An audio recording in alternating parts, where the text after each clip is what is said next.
एक बिल्ली ने बताया कि इन 7 लोगों को कभी गवाह नहीं बनाना चाहिए। वे 7 लोग कौन हैं? आइए इस ज्ञानवर्धक कहानी के माध्यम से समझते हैं। दोस्तों, ये कहानी आपके लिए बहुत अच्छी सीख देने वाली है।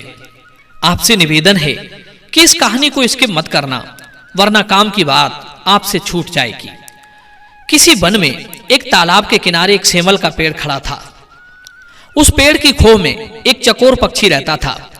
वो चकोर काफी दिनों से वहीं रहकर वृक्षों के फल और बीज खाकर अपना गुजारा करता था।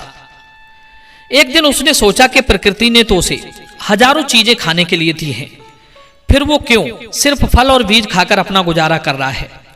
उसे कहीं और चलकर भोजन जुटाना चाहिए। यही सोचकर चकोर वहां से उड़कर दूर खेत खलिहानों में पहुंच गया। उस समय खेतों में धान की फसल उगी हुई थी। चकोर खूब पेट भर के धान की फसल खाता और आनंद से वहीं खेतों पर समय बिताता। धान का स्वाद लेते लेते उसे कई दिन बीत गए। एक दिन उसे अपने घर की याद आई, तो वो लौटकर उसी सेमल के वृक्ष के पास आ गया। वहां पहुंचकर उसने देखा कि उसकी खोह में तो एक खरगोश ने अपना अधिकार जमा लिया है। यह देखकर चकोर को बड़ा दुख हुआ। कहते हैं, बिना पढ़ी पुस्तक की विद्या और अपना कमाया हुआ धन दूसरे के हाथ में पड़ने पर न विद्या काम आती है न धन।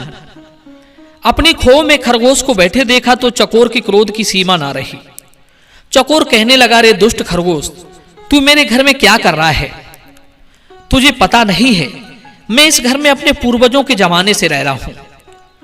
कुछ दिनों के लिए मैं भोजन की तलाश में बाहर क्या चला गया, तूने तो मेरे घर पर कब्जा कर लिया। मेरे घर से निकल जाओ और अपना घर कहीं और तलाशो। दोस्तों, चकोर की बात सुनकर खरगोश कहने लगा, हे चकोर, ये घर तुम्हारा था तब था, मैं इसमें पिछले 7 दिनों से रह रहा हूं।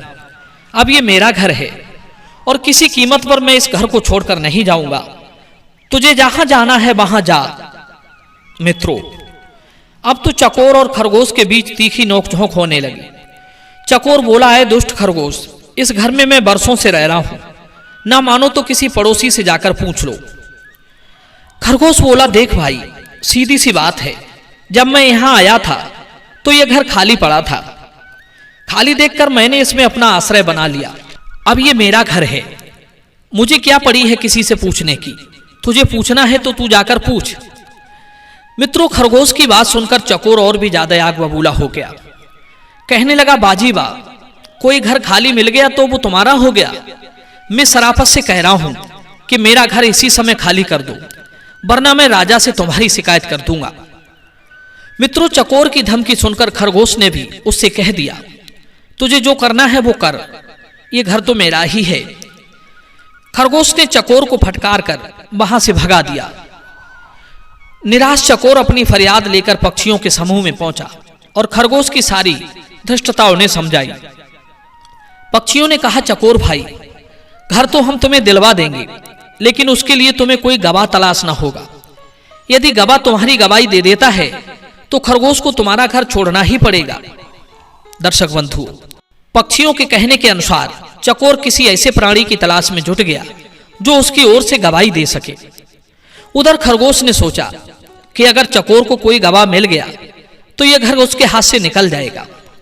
क्यों ना चकोर से पहले मैं भी कोई गवाह तलाश कर लूं। यही सोचकर खरगोश भी गवाह ढूंढने के लिए निकल पड़ा। उधर जंगल में एक बड़ा ही शैतान बिल्ला रहता था। उसने सुना कि चकोर और खरगोश में घर को लेकर झगड़ा हो गया है, तो वो इस झगड़े का फायदा उठाने के लिए घूमने लगा। कहते हैं, 2 की लड़ाई में फायदा तीसरे वाले को ही पहुंचता है। उसने एक कुटिल योजना बनाई। वो माथे पर तिलक लगाकर, हाथ में माला लेकर तपस्वी बनकर उसी तालाब किनारे पहुंच गया और ऊंची ऊंची आवाज में जप करने लगा। वो पूरी तरह से ज्ञानी तपस्वी लग रहा था। उसे देखकर चकोर और खरगोश खुशी से उछल पड़ी। सोचने लगे, इससे ज्यादा अच्छा ज्ञानी और ईमानदार गवाह उन्हें भला कहां मिलेगा। खरगोश और चकोर को देखकर बिल्ला आंख बंद करके जोर जोर से धर्म उपदेश करने लगा। दुनिया वालों, ये जीवन क्षण भंगुर है। हमारे जीवन में जो भी प्रिय वस्तु या प्रिय लोग हैं, वे एक स्वप्न की तरह हैं, आज हैं कल नहीं होंगे। इसलिए धर्म के बिना दूसरा कोई आसरा नहीं। ये शरीर और धन अधिक समय तक नहीं रहेगा, क्योंकि मृत्यु हर क्षण निकट आती जा रही है। इसलिए धर्म का संचय करो। धर्महीन पुरुषों की रचना केवल पशुओं की तरह मलमूत्र त्यागने, खाने और सोने के लिए हुई है। इसलिए परोपकार करो। परोपकार ही पुण्य है और दूसरों को दुख देना ही पाप है। जो चीज अपने लिए अनुकूल नहीं है, उसका प्रयोग दूसरे के लिए भी नहीं करना चाहिए। दोस्तों, उस ढोंगी बिल्ला के उपदेश सुनकर चकोर और खरगोश ने उसे नेक दिल प्राणी समझ लिया। जवाब दिया कि हम इन्हीं तपस्वी को अपना गवाह बना लेते हैं। इन्हें धर्म का सही सही ज्ञान है और हमें इस बात का पूरा यकीन है कि बिल्ला महाराज सही सही बात ही कहेंगे। तब खरगोश बोला, आए चकोर, बिल्ला है तो धर्मात्मा, पर हमें एक बात भी नहीं भूलना चाहिए। यह बिल्ला स्वभाव से हमारा शत्रु है, इसलिए जो कुछ इससे कहेंगे हम इससे दूर रहकर ही कहेंगे। पास में गए तो इसकी नीयत कभी भी खराब हो सकती है। मित्रों, इतना कहकर वे दोनों हाथ जोड़कर बोले, हे तपस्वी बिल्ला महाराज, हम दोनों के बीच घर को लेकर झगड़ा हुआ है। कृपया धर्मशास्त्र के अनुसार आप हमारे गवाह बन जाइए और हम दोनों में जो आपको झूठा मालूम पड़े आप उसे खा जाइए। दोस्तों, दोनों की बातें सुनकर बिल्ला बोला, अरे भाई, शुभ शुभ बोलो। मैं इन नरक में ले जाने वाले हिंसात्मक कार्यों से बहुत दूर आ चुका हूं। अहिंसा ही परम धर्म है। हमें जाने अनजाने में भी मक्खी, मच्छर, जूं, खटमल आदि की भी कभी हिंसा नहीं करनी चाहिए। जो निर्दयी हिंसक प्राणियों को भी मारता है वो घोर नरक में पड़ता है। यदि आपने मुझ पर विश्वास जताया है तो मैं धर्म अनुसार ही बात बताऊंगा। कहते हैं, सौत वाली स्त्री की, जुए में हारे व्यक्ति की, दिन भर बोझ ढोने वाले मनुष्य की रात में जो स्थिति होती है वही दशा उल्टा न्याय देने वाले की होती है। पशु के लिए झूठ बोलने से 5 पीढ़ियों की, गाय के लिए झूठ बोलने से 10 पीढ़ियों को और घोड़े के लिए झूठी गवाही देने पर 100 पीढ़ियों को और घर और मनुष्य के लिए झूठ बोलने पर 1000 पीढ़ियों को नरक में जाना पड़ता है। सोने के लिए झूठ बोलने वाला अपनी अगली पिछली सभी पीढ़ियों को नरक में गिराता है। पृथ्वी और स्त्री के लिए झूठ बोलने वाला तो अपना सर्वनाश ही करा देता है। इसलिए घर, स्त्री, भूमि के लिए कभी झूठ नहीं बोलना चाहिए।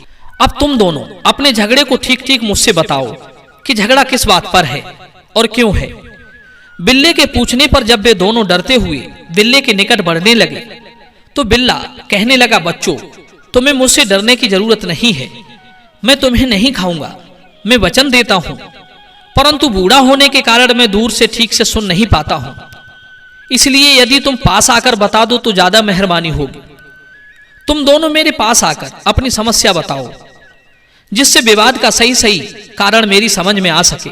शास्त्रों का ऐसा मत है कि जो पुरुष अभिमान से, लोभ से, क्रोध से, भय से झूठी बात कहता है वो निश्चित ही नरक में गिरता है। चकोर और खरगोश को उस ढोंगी बिल्ले ने इतना विश्वास में ले लिया कि वे दोनों उसकी गोद में जाकर बैठ गए और उसके कान पर मुंह रखकर अपना झगड़ा बताने लगे। बिल्ला तो बिल्ला था, शिकार जब गोद में आकर खेलने लगे तब उससे कहां सब्र होता। बिल्ले ने एक को पंजे से और दूसरे को दांतों से दबा लिया और बारी बारी से दोनों को खा गया। कहते हैं, दुष्ट पुरुषों में ये गुण नहीं होते।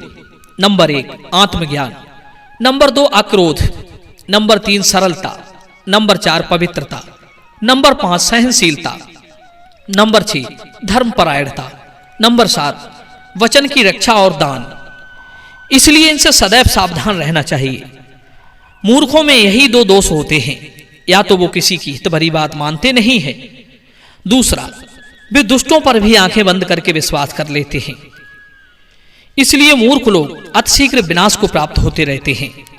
बिल्ले ने पेट पर हाथ फिराया और एक बहुत ही महत्वपूर्ण बात कही कि इन 7 लोगों को कभी भूल कर भी गवाह नहीं बनाना चाहिए।